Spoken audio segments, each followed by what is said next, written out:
السلام علیکم ورحمۃ اللہ وبرکاتہ۔ نحمده ونصلی ونسلم علی رسولہ الکریم وعلی آلہ واصحابہ اجمعین، اما بعد فاعوذ باللہ من الشیطان الرجیم، بسم اللہ الرحمن الرحیم۔ انما ولیکم اللہ ورسولہ والذین آمنوا الذین یقیمون الصلاۃ، صدق اللہ مولانا العظیم۔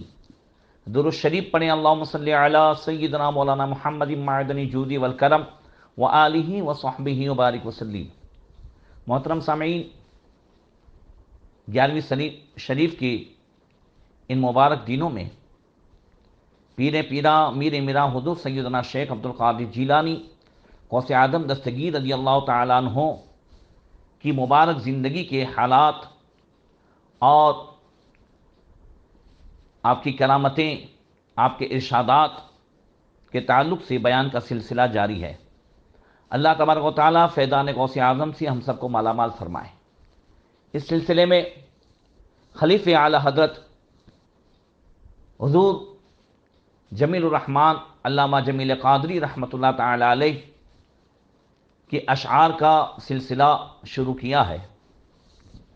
آپ ایک شعر میں فرماتے ہیں، حضور غوث پاک رضی اللہ تعالی عنہ کو اللہ تبارک و تعالیٰ نے جو شان عطا فرمائی تھی کہ آپ کہیں بھی بیٹھ کر اللہ کی دی ہوئی طاقت سے لوگوں کی مدد فرماتے۔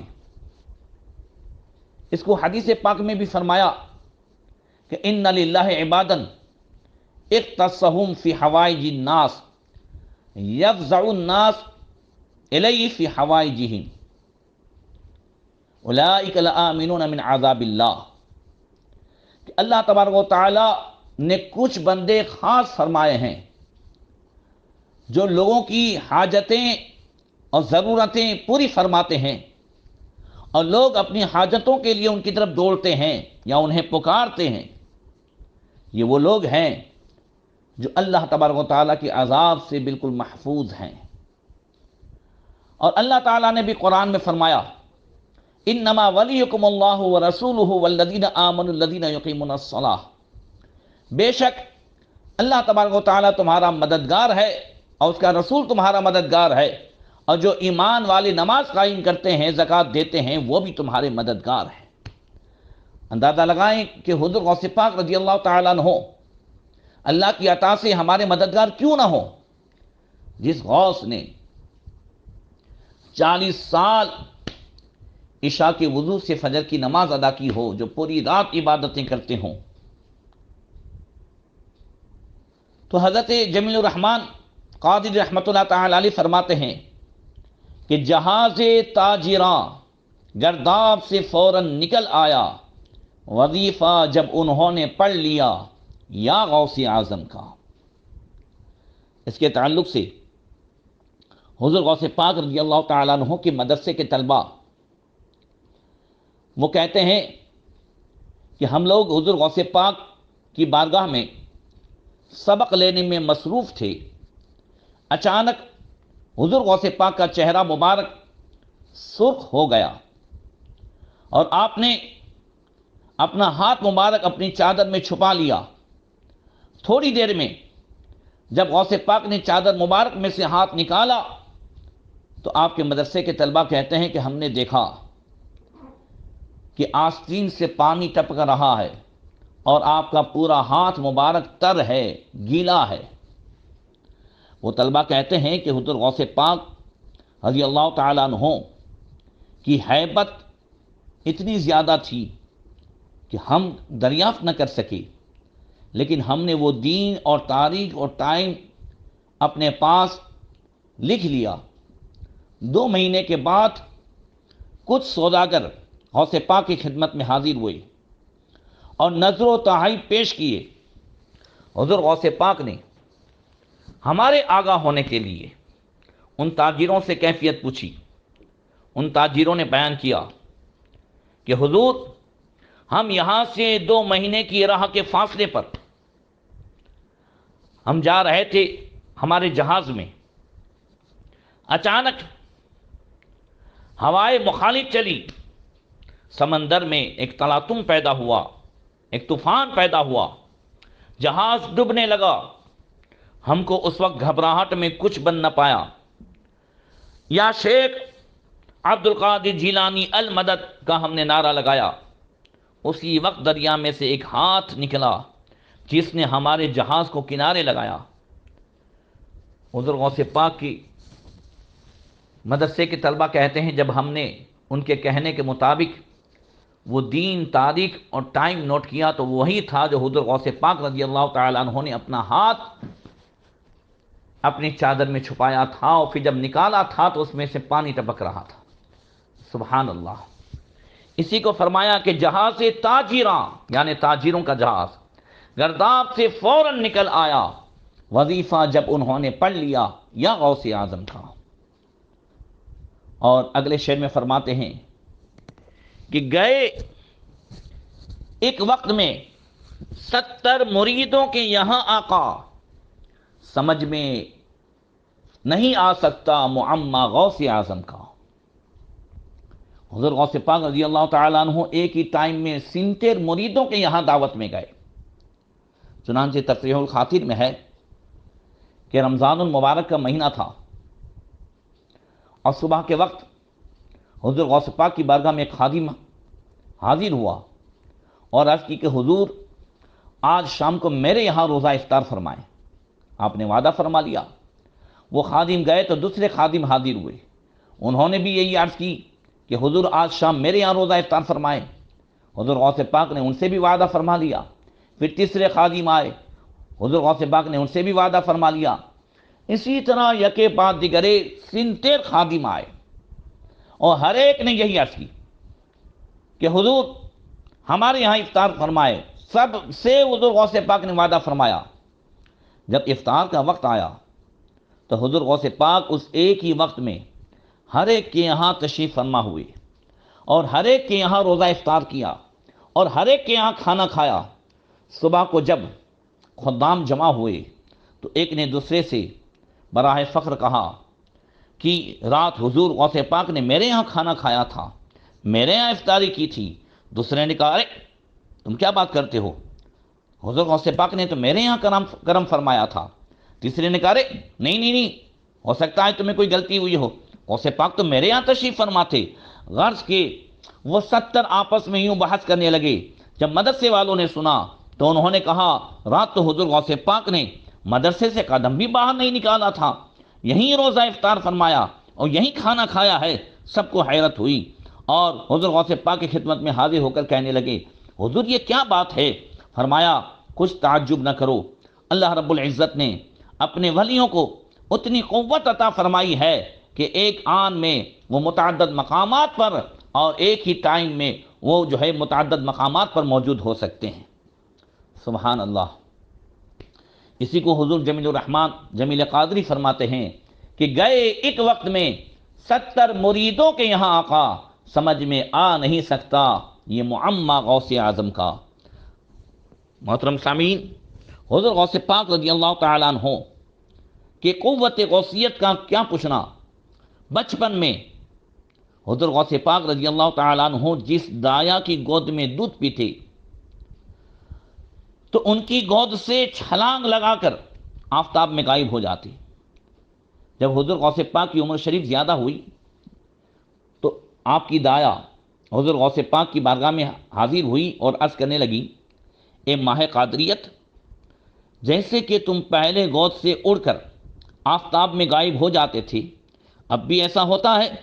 فرمایا وہ زمانہ ہمارے بچپن اور کمزوری کا تھا، ہم آفتاب میں غائب ہو جاتے تھے، اور اب ہم میں وہ قوت و انوار ہیں کہ اگر ایسے 1000 آفتاب آ جائیں تو ہم میں غائب ہو جائیں اور کہیں ان کا پتہ نہ چلے۔ اعلیٰ حضرت رضی اللہ تعالیٰ عنہ فرماتے ہیں بندہ قادر کا قادر بھی ہے عبد القادر، سر باطن و ظاہر بھی ہے عبد القادر۔ اور حضور غوث پاک کی اس دار الشفا اور دست شفا کے تعلق سے جمیل الرحمن جمیل قادری فرماتے ہیں کہ شفا پاتے ہیں صدہا جہاں بلب امراض مہلک سے، شفا پاتے ہیں صدہا جہاں بلب امراض مہلک سے عجب دار و شفا ہے آستانہ غوث اعظم کا۔ شیخ علی بن ادریس یعقوبی کہتے ہیں کہ میرے پیر شیخ علی بن حیتی رضی اللہ تعالیٰ عنہ مجھ کو حضور غوث پاک رضی اللہ تعالیٰ عنہ کی خدمت میں لے گئے اور عرض کی حضور یہ میرا مرید ہے۔ حضور غوث پاک کے جسم مبارک پر ایک کپڑا تھا، اسے اتار کر مجھے پہنا دیا اور فرمایا علی تم نے تندرستی کا قمیص پہن لیا۔ حضرت شیخ علی بن ادریس یعقوبی کہتے ہیں چنانچہ جب سے میں نے وہ قمیص مبارک پہنا 65 سال تک مجھ کو کسی قسم کی بیماری نہیں ہوئی ہے۔ سبحان اللہ۔ اور شیخ حیدر موصلی رضی اللہ تعالیٰ عنہ بیان کرتے ہیں کہ میں 13 برس حضور غوث پاک کی خدمت اقدس میں رہا۔ غوث پاک کی بارگاہ میں یہی دیکھتا تھا کہ جس بیمار کو تمام طبیبوں نے جواب دے دیے ہو وہ آپ کے پاس لایا جاتا، حضور غوث پاک دعا فرما دیتے یا اس کے جسم پر اپنا دست مبارک پھیر دیتے تو وہ ایسی صحت پاتا گویا کبھی بیمار ہی نہ تھا۔ اسی وجہ سے میں اکثر کہا کرتا ہوں کہ جہاں دنیا کے سارے ڈاکٹروں کی انتہا ہوتی ہے، ان کا اینڈ ہو جاتا ہے، وہاں سے اللہ کے ولی کی طاقت اسٹارٹ ہوتی ہے، وہاں سے ان کی ابتدا ہوتی ہے۔ پھر تو پیران پیر، پیروں کے پیر غوث اعظم دستگیر کی طاقت کا کیا کہنا۔ سبحان اللہ۔ فرماتے ہیں حضرت شیخ حیدر موصلی رحمۃ اللہ تعالی علیہ کہ ایک مریض استسقاء کا، جسے استسقاء کی بیماری تھی، آپ کے پاس لایا گیا۔ بار بار اس کا پیٹ چڑھ جاتا تھا اور دست ہو جاتے تھے اور اس کا پیٹ بڑھ کر ڈھول کی طرح ہو گیا تھا۔ اس وقت حضور غوث پاک نے اپنا ہاتھ مبارک اس کے پیٹ پر پھیر دیا، اسے بالکل آرام ہو گیا، پھر اس کو کبھی اس بیماری کی شکایت نہیں ہوئی۔ اور ایک مرتبہ شیخ ابو المعالی بغدادی نے آ کر عرض کی کہ حضور میرے بیٹے کو 15 مہینے سے بخار آتا ہے، علاج کرتے کرتے تنگ آ گیا ہوں۔ حضور غوث پاک نے فرمایا اس کے کان میں جا کر کہہ دو کہ شیخ عبد القادر جیلانی نے فرمایا ہے اے بخار اب تو ہلا بستی میں چلا جا۔ چنانچہ اس کے کان میں کہہ دیا گیا، پھر اس کو آئندہ بخار نہیں آیا۔ اللہ اکبر۔ یہ حضور غوث پاک رضی اللہ تعالیٰ عنہ کی وہ شان ہے۔ ایک مرتبہ حضرت سیدنا شیخ ابو الحسن قرشی رحمۃ اللہ تعالیٰ علیہ اور حضرت سیدنا شیخ ابو الحسن علی بن حیتی رضی اللہ تعالیٰ عنہ یہ حضرات بیان کرتے ہیں کہ حضور غوث پاک رضی اللہ تعالیٰ عنہ کی خدمت میں، ان کے مدرسے میں جو کہ ازج کے دروازے میں تھا، ہم لوگ موجود تھے۔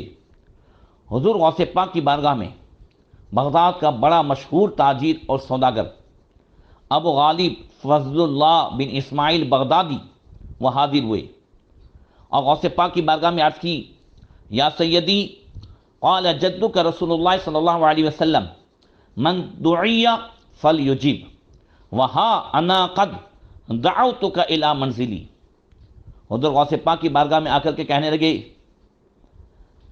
اے شیخ، آپ کے محترم و مکرم نانا رسول اللہ صلی اللہ تعالی علیہ وسلم نے فرمایا کہ جس شخص کی دعوت کی جائے، جس کو دعوت دی جائے، اس کو چاہیے کہ وہ اس کو قبول کرے۔ اور اے شیخ، میں آپ کو اپنے مکان پر دعوت کی زحمت دینے کے لیے حاضر ہوا ہوں۔ حضور غوث پاک نے فرمایا اگر مجھے اجازت ملی تو میں آؤں گا۔ حضور غوث پاک نے کچھ دیر مراقبہ فرمایا اور پھر اس کے بعد فرمایا کہ اچھا میں آؤں گا۔ مقررہ وقت پر حضور غوث پاک سوار ہوئے، سواری پر حضرت شیخ علی بن حیتی نے دائیں رکاب پکڑی اور حضرت ابو الحسن قرشی کہتے ہیں کہ میں نے بائیں رکاب پکڑی، اس طرح شان کے ساتھ حضور غوث پاک رضی اللہ تعالی عنہ کی سواری چلی اور اس سوداگر کے مکان پر پہنچے۔ جب وہاں پہنچے تو دیکھا کہ بغداد شریف کے بہت سے علماء، مشائخ اور بڑے بڑے جو ہے مالدار اور کچھ حکومت کے ارکان یہ سب موجود تھے۔ حضور غوث پاک کے پہنچنے کے بعد اس سوداگر ابو غالب فضل اللہ نے دسترخوان لگایا اور بہت قسم قسم کے کھانے دسترخوان پر رکھے گئے۔ اس کے بعد دو شخص ایک بہت بڑا ٹوکرا اٹھا کر لائے جس کا سرا ڈھکا ہوا تھا۔ یہ ٹوکرا دسترخوان کی ایک طرف لا کر رکھ دیا گیا۔ میزبان نے، سوداگر نے حضور غوث پاک سے عرض کی کہ حضور اجازت ہے کھانا شروع کیا جائے۔ حضور غوث پاک نے کچھ نہیں فرمایا، اپنا سر جھکائے رہے، نہ خود کھانا شروع کیا غوث پاک نے اور نہ کھانے کی اجازت عطا فرمائی۔ چنانچہ کسی نے بھی کھانا شروع نہیں کیا۔ پوری مجلس پر، پورے دسترخوان پر حضور غوث پاک کی ہیبت اس طرح تھی کہ کہتے ہیں کہ واہل المجلس کأن علی رؤوسہم الطیر من ہیبتہ، کہ مجلس والوں پر آپ کی ہیبت اور جلال اس طرح طاری تھا، ایسے خاموش سر جھکائے بیٹھے تھے جیسے کہ ان کے سروں پر پرندے بیٹھے ہوئے ہیں کہ تھوڑی سی جنبش سے ان کا اڑ جانے کا خوف ہو۔ اللہ اکبر۔ اب حضور غوث پاک رضی اللہ تعالیٰ عنہ نے حضرت سیدنا ابو الحسن قرشی فرماتے ہیں کہ غوث پاک نے مجھے اور شیخ علی حیتی کو اشارہ کیا کہ وہ جو ٹوکرا ابو غالب نے رکھوایا ہے اسے اٹھا کر میرے پاس لے آؤ۔ چنانچہ وہ ٹوکرا ہم نے اٹھا کر حضور غوث پاک کے سامنے رکھ دیا۔ ٹوکرا بہت وزنی تھا۔ حضور غوث پاک نے ہم کو حکم دیا اس ٹوکرے کو کھولو۔ جب ہم نے اس کو کھولا تو اس میں اس سوداگر ابو غالب فضل اللہ کا فرزند تھا جو لونجا، مادرزاد اندھا اور مفلوج جزامی تھا۔ ابو غالب فضل اللہ نے اس لیے بلایا تھا کہ شیخ پوری دنیا کی چیزیں ہیں میرے پاس اور اس کی دوائی کے لیے ہر جگہ گھوم چکا، مگر اب اس وقت وہ تاجر کچھ کہتا نہیں ہے۔ اس کے بلانے کا انداز اور اس کی بے بسی بتا رہی تھی کہ اس نے غوث پاک کو کس لیے بلایا تھا۔ اللہ اکبر۔ نظر تو دیکھیں حضور غوث پاک کی۔ حضور غوث پاک نے اس مادرزاد اندھے اور لونجے اور مفلوج ابو غالب کے فرزند سے کہا قم باذن اللہ، اللہ کے حکم سے تندرست ہو کر کھڑا ہو جا۔ حضور غوث پاک کے فرماتے ہی وہ لڑکا تندرست شخص کی طرح کھڑا ہو گیا اور کوئی بیماری اس کے جسم میں موجود ہی نہیں تھی۔ یہ کرامت دیکھ کر حاضرین مجلس میں ایک جوش پیدا ہوا اور سب نعرے لگانے لگے۔ حضور غوث پاک رضی اللہ تعالیٰ عنہ بغیر کچھ کھائے پیے اس ہجوم میں سے اٹھ کر باہر آ گئے۔ کچھ دنوں کے بعد کہتے ہیں حضرت شیخ ابو الحسن قرشی کہ ہم شیخ ابو سعید کیلوی رحمۃ اللہ تعالی علیہ کی خدمت میں گئے اور ان کو یہ قصہ سنایا تو انہوں نے فرمایا شیخ عبد القادر یبرئ الاکمہ والابرص ویحیی الموتى باذن اللہ۔ ہاں شیخ عبد القادر اللہ تعالیٰ کے حکم سے مادرزاد اندھوں اور سفید داغ والوں کو اچھا کرتے ہیں اور مردوں کو جلاتے ہیں۔ یہ شان ہے حضور غوث پاک رضی اللہ تعالیٰ عنہ کی۔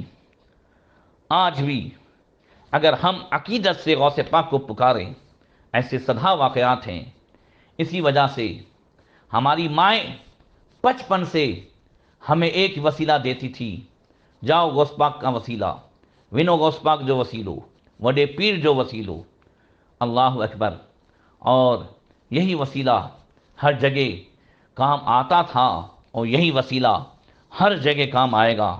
شرط یہ ہے کہ ہم عقیدت سے حضور غوث پاک رضی اللہ تعالیٰ عنہ کو پکاریں اور آپ کی تعلیمات پر اپنی زندگی گزاریں۔ انشاءاللہ آئندہ آپ کی تعلیمات بھی بیان کی جائے گی۔ اللہ تبارک و تعالیٰ غوث پاک کے فیضان سے مالا مال فرمائے۔ السلام علیکم ورحمۃ اللہ وبرکاتہ۔